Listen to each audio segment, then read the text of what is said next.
I'm starting to get scared.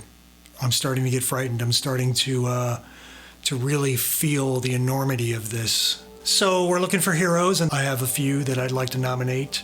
And I'd like to start this segment off by just calling it Shout Out Saturdays, and use my Saturdays of vlogging time, or Corona vlogging, to pick out my own personal heroes and the people that are inspiring me, because you give me energy and I can give it to others, and that's how this is going to work, you know. I'm grateful for the internet. I'm grateful for social media, as much as it's been lambasted over the years, you know. And we all like to make jokes about Zuckerberg and all of his intentions. So I'm grateful for that, you know. I'm ready to try to take this to the next level and bring some energy, and try to keep it positive, even in the face of utter despair and hopelessness. We're all gonna end up probably knowing somebody that is gonna be deeply affected by this virus. All right, guys, let's get to the shout outs here so we can infuse this with a little bit of positivity. So, you know, lots of people are coming through on social media and doing various things, and they're inspiring me. So I just want to give a shout out to, let me see, who do we got here first? Shout out to my friends Margaret and Beezy, who live about 1 mile away from me as the crow flies here in Montclair.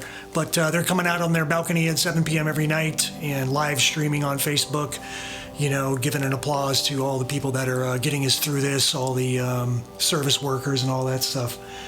And their son plays a violin, and so they're giving me positive energy. Bees, one day we'll do a bike ride again. So also, shout out to my brother Joe for supplying me with humor one day when he had commented on someone's Facebook post about some unsavory character needed to be, quote, taken out and beaten by crack babies. So that brought me some laughter in a time where I needed it. And so shout out to Joe. Shout out to Steph Curry for having Anthony Fauci on, you know, and making some good use of his time.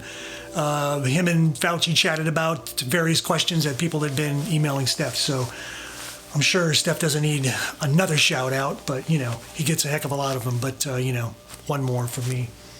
Shout out to my friend Sharon Blaschka, who's a nurse and is right there at ground zero working on the front lines of this, you know. It's just beautiful, the stuff that you do, Sharon. So big respect from me, and you have our support, and we're thinking about you.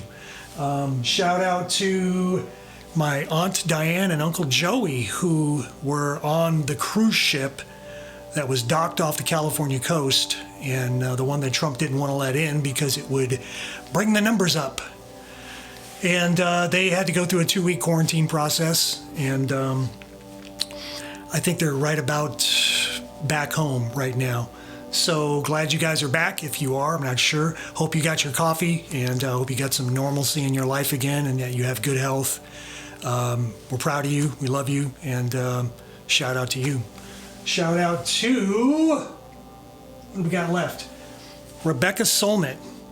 She's a feminist writer that I believe she lives in San Francisco or somewhere abouts in the Bay Area, and I've got her on Facebook, and she's been an inspiration to me.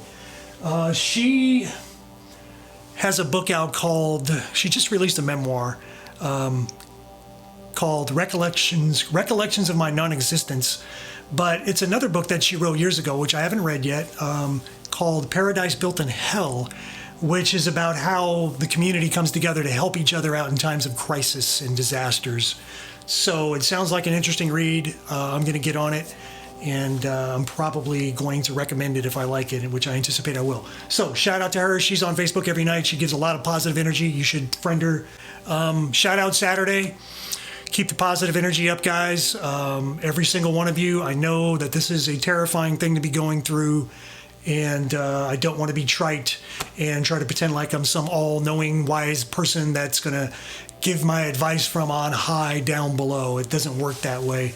I want wisdom from you, and so I'm trying to share my little unique brand of wisdom with you through these trying times, because it's starting to get, you know, really scary out there, and it's going to be a rough ride. So let's try to band together and keep it going. All right.